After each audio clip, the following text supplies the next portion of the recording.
चांदनी रहित और बर्फीली रात, जब मैं अपने माता पिता के घर से वापस अपने घर पहुंचा, जहां हमने उत्तरी मिशिगन में थैंक्स गिविंग डिनर किया था, तो मैंने एक बॉबकैट की डरावनी चीख सुनी। थका हुआ मैं आखिरकार अपने बिस्तर पर पहुंचा जब मेरी गर्भवती गर्लफ्रेंड ने नाचो चीज मंचीज के लिए कहा। अनिच्छा से मैंने अपने जूते पहने और अपनी कार की ओर चल दिया। ठंड के कारण मुझे कार स्टार्ट करने में थोड़ा समय लगा, जिससे मैं और भी ज्यादा परेशान हो गया, लेकिन आखिरकार मैंने इसे स्टार्ट कर लिया और मैं अपनी गर्लफ्रेंड के जरूरी स्नैक्स लेने के लिए सुविधा स्टोर पर पहुंच गया। जैसे ही मैं स्टोर से बाहर निकला, अपने कार्डिनल की ओर वापस चला, मैंने अपनी आंख के कोने से एक हलचल की छाया देखी। कूड़ेदान के पास एक व्यक्ति जैसा कुछ खड़ा था जो रोशनी से दूर था। मैं उस व्यक्ति की ओर बढ़ा और उसने मेरी ओर एक बड़ी भयावह मुस्कान के साथ देखा। उसका चेहरा इतना जर्जर हो गया था कि ऐसा लग रहा था जैसे उसके चेहरे पर दरारें पड़ गई हों। वह नीचे झुकी हुई थी और कुछ चबाती हुई दिख रही थी। मैंने ध्यान से देखा कि वह क्या चबा रही थी। मुझे आश्चर्य हुआ कि यह एक कटा हुआ हाथ था। यह पुराना लग रहा था, जैसे कि यह हफ्तों से सड़ रहा हो। मैंने देखा कि वह अपनी जेब में कुछ देख रही थी।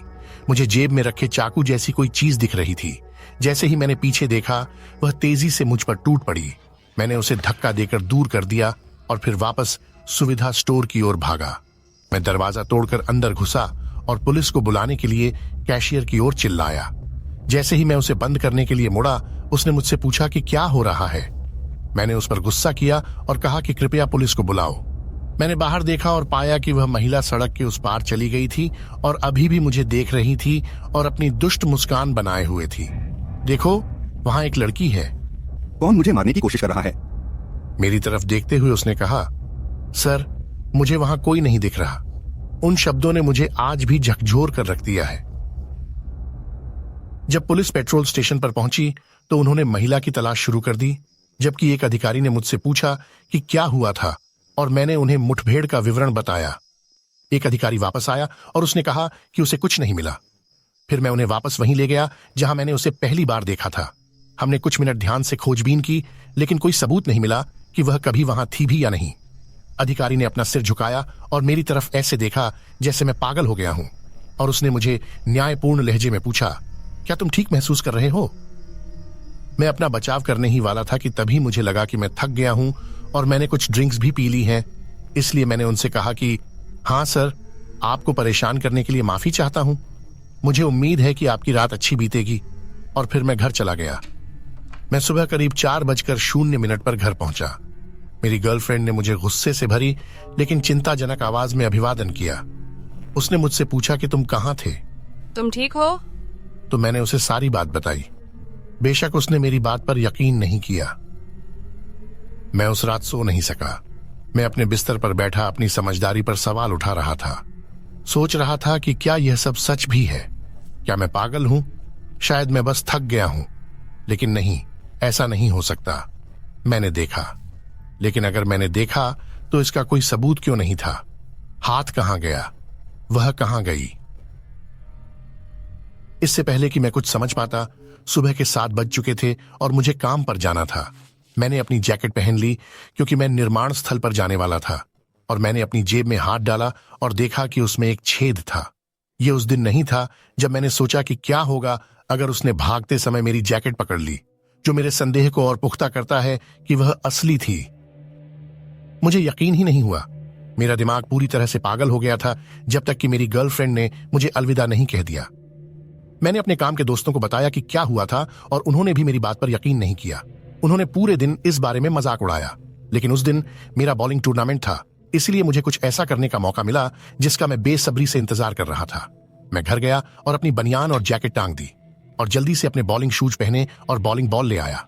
मेरी गर्लफ्रेंड ने मुझे एक सुखद मुस्कान के साथ देखा और कहा, कब तक लौटेगी? शायद 11 बजे के आसपास। ज्यादा देर मत करो। मैं नहीं करूंगा, चिंता मत करो। लगभग 1030 बजे टूर्नामेंट आखिरकार खत्म हो गया और हमने वोन्स का लुत्फ उठाया। मैं इतना रोमांचित था कि मैं उस महिला के बारे में भूल गया था। जब हम वहां से निकल रहे थे तो मैंने पार्किंग के दूसरे छोर पर कुछ देखा। ये एक पागल औरत थी। हम एक दूसरे को देखते रहे। ऐसा लगा जैसे अनंत काल तक।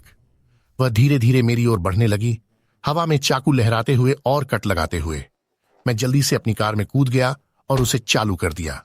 जब मैंने ऊपर देखा तो पाया कि वह मेरे सामने खड़ी थी और मुझे घूर रही थी। वह धीरे धीरे मेरी खिड़की के पास चली गई और उसने शांत, गहरी और खरोंचदार आवाज में कहा, छोटे बड़े छोटे स्वर, कृपया मुझे अंदर आने दो, मुझे अंदर आने दो।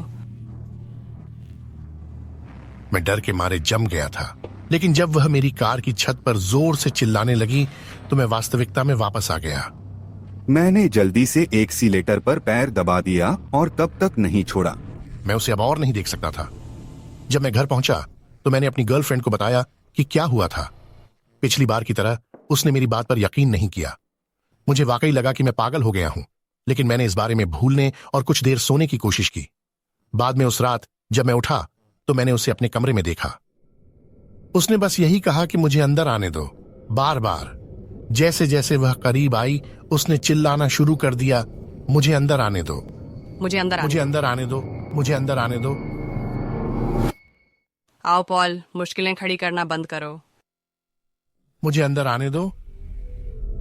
मैं सोच रहा था कि आखिर मेरी गर्लफ्रेंड ने यह बात क्यों नहीं सुनी। वह महिला मेरे ठीक बगल में खड़ी थी और उसने मेरी ओर चाकू तान दिया। तभी मैं बेहोश हो गई। मैं अपने कमरे में अचानक चौंक कर उठा और देखा कि मैं पसीने से पूरी तरह लथपथ हो गया था। तभी मुझे याद आया कि मेरी न तो कोई गर्लफ्रेंड है, न ही कोई घर या परिवार है जो मेरा इंतजार कर रहे हो।